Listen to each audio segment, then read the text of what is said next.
Bem, continuando com o capítulo de nanomateriais e nanotecnologia, agora veremos alguns aspectos sobre a escala, estrutura e comportamento dos nanomateriais e algumas das suas vantagens neste capítulo, tá? Não, nesta videoaula.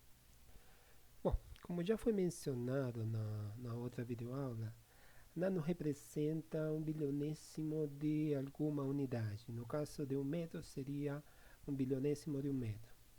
Isso define uma escala de comprimento que para esses materiais é importante de alguma forma, já que influencia nas suas propriedades mecânicas, térmicas, elétricas, magnéticas, ópticas e até estéticas. Antes de iniciar uma discussão sobre isso, é útil ter uma ideia de onde o nano se encontra na escala mais ampla das coisas, ou seja, dando uma olhada ao panorama geral de todos os tipos de aspectos que podem ser medidos, ou que conhecemos em diferentes tamanhos. Bom, se a gente se perguntar qual é a menor partícula da matéria, a maioria das pessoas responderia o átomo. Os átomos, de fato, têm um diâmetro de cerca de 1/10 de nanômetro. São este, corpos muito pequenos. Mas os próprios átomos também são formados por unidades que às vezes podem ser consideradas de partículas, os elétrons, nêutrons e prótons. Eles são muito menores ainda, com cerca de 10 a menos 15 metros, ou seja, unidades femtométricas de diâmetro. Mas quando as coisas atingem esses tamanhos tão pequenos, efeitos da mecânica quântica os tornam imprecisos. Seu tamanho é mal definido e então vamos parar por aí. Qual é o outro extremo? Bom, antigamente costumava ser a escala global, os confins da Terra, mas a exploração espacial mudou tudo isso, né? Ampliando o nosso conceito de escala para dimensões intergalácticas, anos-luz, que são um pouco menos de 10 elevado a 16 metros ou 10 centímetros. Tá? Como podemos observar na figura, essa ampla faixa de 1 femtômetro na parte inferior até 100 anos-luz na parte superior, a utilidade, sua utilidade é muito semelhante à escala de tempo usada pelos geólogos na classificação das rochas, por exemplo, 5 bilhões de anos atrás, até o presente, ou pelos arqueólogos no mapeamento da história da humanidade, 500 mil antes de Cristo a 2000 anos depois de Cristo. É uma escala na qual as coisas podem ser mensuradas. Então, comecemos com a escala humana, okay? Que a gente pode mensurar, ou seja, o que os nossos olhos conseguem enxergar. Na parte inferior da escala que a gente consegue enxergar, temos o diâmetro de um cabelo. Tá? Abaixo disso é muito difícil de poder ser enxergado. Depois temos a polegar, né, que é o comprimento da articulação inferior do polegar.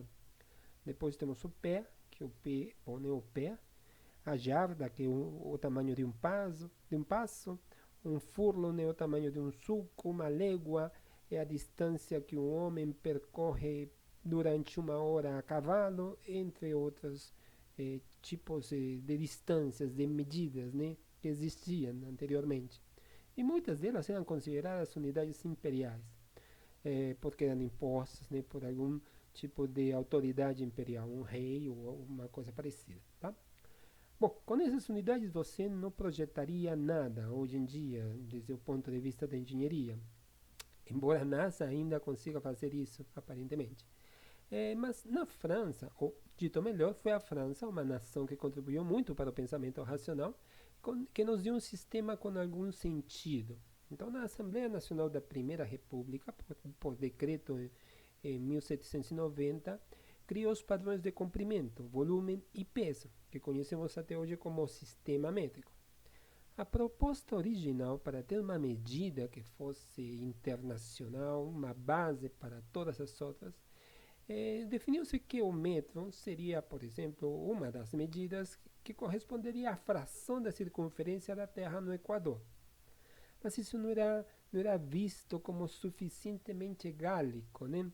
Então, a votação decisiva foi por uma fração do comprimento do meridiano, tá? Que passa por Paris e pelos dois polos. O metro, então, é um décimo de milionésimo do comprimento do quadrante da circunferência ao longo dessa trajetória que foi mencionada anteriormente. Um litro é o volume de um cubo com uma borda, uma aresta de um décimo de metro. E 1 quilograma é o peso de um litro de água a 4 graus Celsius. Tá? Uma vez que começaram os reformadores da Primeira República, não havia como detê-los. As unidades imperiais podem até ter um charme, mas as unidades métricas são lógicas, compreensíveis e extensíveis. As ferramentas da ciência que permitem o estudo de materiais nessa faixa imensa, né, que acabamos de ver no slide anterior, das muitas maneiras pelas quais os materiais podem ser investigados ou estudados, a mais reveladora foi a interação dos materiais com a radiação, especificamente a radiação eletromagnética. A radiação eletromagnética permeia todo o universo, tá, em seus diferentes comprimentos de onda. É só observar o céu com os olhos e você verá o espectro visível, a faixa de comprimentos de onda que chamamos de luz, que se encontra entre 400 até 770 nanômetros. Né? Observe com um detector de raio-x e raios gama e você verá radiação com comprimentos de onda muito mais curtos, né? Tão curtos quanto 10 elevado a menos 4 nanômetros, um milésimo do tamanho de um átomo. Observe com um radiotelescópio e você captará radiação com comprimentos de onda medidos em milímetros, metros ou até quilômetros, conhecidos como ondas de rádio e micro-ondas. A faixa de comprimentos de onda da radiação é vasta, abrange 18 ordens de grandeza. A parte visível desse espectro é muito pequena, é apenas uma fração dele, mas mesmo assim tem uma variedade fascinante, dando cores que variam do roxo profundo, seguindo pelo azul, verde, amarelo até o vermelho intenso. Os objetos, entretanto, interagem fortemente com a radiação que tem comprimento de onda comparável ao seu tamanho. Tá? Ou se tiver uma estrutura interna com a escala dessa estrutura. Tá? Eles interagem de maneiras, ou seja, a matéria interage de maneiras muito diferentes e interessantes com a radiação, que possui comprimentos de onda que diferem muito na sua escala estrutural. Uma forte interação fornece difração, dispersão. A análise desses fenômenos prova ser uma ferramenta de poder extraordinário, revelando a estrutura do átomo, a organização dos átomos, cristais, vidros, o posicionamento deles numa estrutura sólida, e não só deles, em moléculas orgânicas complexas como o DNA, entre outras coisas. Isso permitiu a forma como a radiação eletromagnética interage com a matéria. No outro extremo do espectro, as microondas e as ondas de radiofrequência nos fornecem informação sobre a espessura da camada do gelo do Ártico e até informações sobre a curvatura do espaço profundo. Né? As ondas eletromagnéticas não são a única maneira de sondar os materiais. Entretanto, os comprimentos de onda do espectro visível, como já mencionamos, que se encontram numa faixa muito pequena, estão na extremidade superior desse intervalo, antecipamos que tem um potencial muito forte da interação da luz com os nanomateriais. De fato, é essa interação que dá a Sopal as cores esquivas e inconstantes, por exemplo. Conferem tons às asas das borboletas e permitem que as tintas mudem de cor à medida que você caminha, à medida que você perceba elas, né? Então, o espectro ultravioleta, por outro lado, se sobrepõe à parte central da faixa, né? O raio-x à parte superior, de modo que também interagem fortemente com os nanomateriais, são usados para estudar sua estrutura e podem ser explorados em dispositivos para manipulá-los. Já ondas acústicas com comprimentos de ondas que são grandes em comparação com a nanoescala são menos úteis. As ondas acústicas podem fornecer informações sobre a estrutura comparável ao comprimento de onda acústica. Aqui um intervalo mais estreito, no caso. Na extremidade inferior encontra-se um ultrassom extremo, usado para sondar estruturas de superfície, detectar e visualizar rachaduras e defeitos nas peças. Os scanners médicos, por exemplo, que trabalham em um intervalo de 1 a 20 MHz, fornecem uma resolução de alguns milímetros. Animais como morcegos, golfinhos, baleias se comunicam e localizam presas usando ultrassom de 20 a 100 kHz. O sonar abrange grande parte da escala audível, né? Estendendo-se a frequências tão baixas quanto 1 Hz, típicas de ondas sísmicas. Bom, quando as escalas de comprimento são comparáveis a uma forte interação entre a radiação e a matéria que se estende a outras propriedades, nós podemos dizer que algumas propriedades podem ser medidas. Ou seja, o que quer dizer isso? Que quando uma dada radiação tem um comprimento, tá? Que pode ser compatível com alguma propriedade do material, essa propriedade pode ser utilizada, essa propriedade pode ser medida através da interação da radiação. Dessa forma, por exemplo, e por que isso acontece? Né? Basicamente porque correntes elétricas são transportadas por elétrons, por exemplo, e os elétrons têm um comportamento ondular. O calor também é transportado por elétrons e por fônons. A resistência a ambos depende do caminho livre de elétrons-fônons, o que significa a distância entre os eventos de espalhamento. É o comprimento estrutural do material que determina isso. Quanto mais fina a estrutura, menor é o percurso médio livre e maior a resistência. O magnetismo envolve domínios de momentos magnéticos alinhados localmente. Os limites do domínio têm espessura característica, novamente de dimensões atômicas ou nanodimensões. As propriedades ópticas, particularmente, envolvem espalhamento ou difração, ambos com escala e comprimento específicas. A força é influenciada pela escala estrutural, pela estrutura, pela escala entre os planos atômicos. Então, quando os materiais se deformam, ou seja, sofrem, eles se dobram, torcem ou se estendem permanentemente, porque as folhas dos átomos, os planos, se deslizam uns sobre os outros. Quando a distância entre esses planos de átomos se torna menor, uma interação cada vez mais forte aparece, o que traz consigo maior força.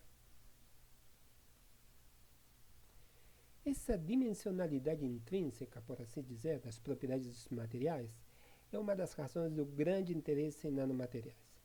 Se pudéssemos projetar em escala estrutural de um material da maneira correta, poderemos influenciar ou interagir com a escala do comprimento da propriedade e assim manipular a própria propriedade.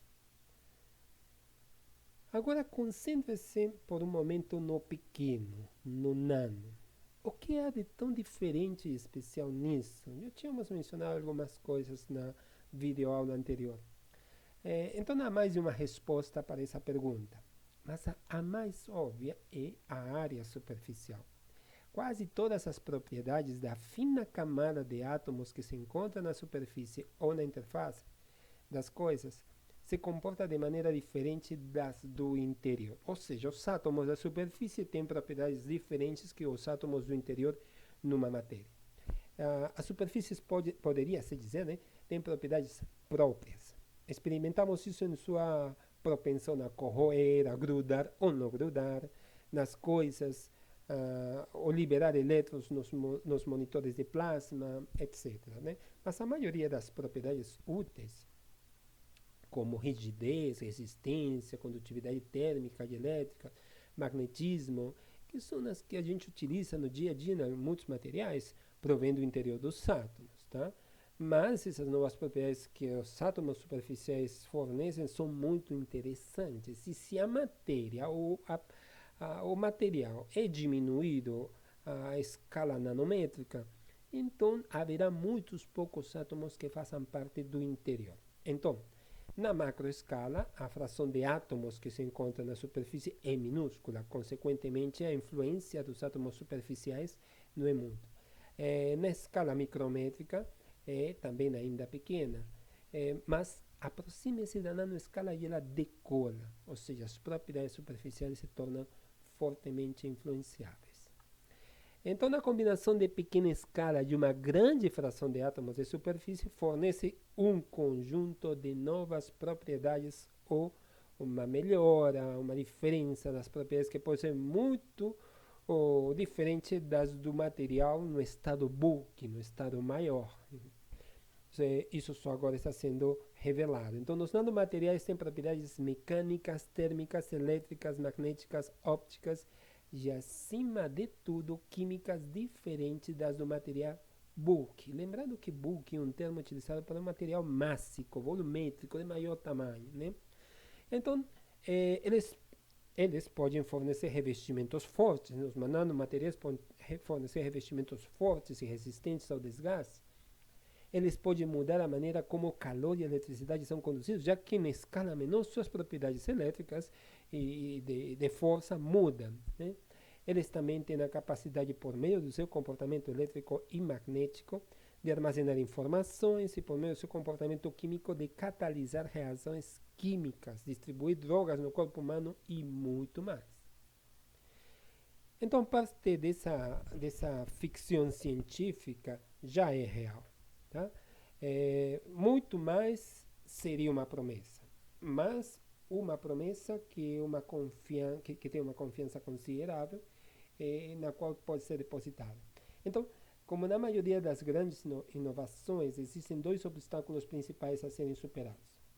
O primeiro é ter uma grande compreensão e profunda compreensão do comportamento para estabelecer as vantagens e as desvantagens, tá? E o segundo seria o custo, né? O custo dos nanomateriais. Bom, em termos da economia, os nanomateriais ainda são caros e permanecerão assim pelo menos por um tempo. É necessário pensar em maneiras de amortecer a transição para uma viabilidade econômica.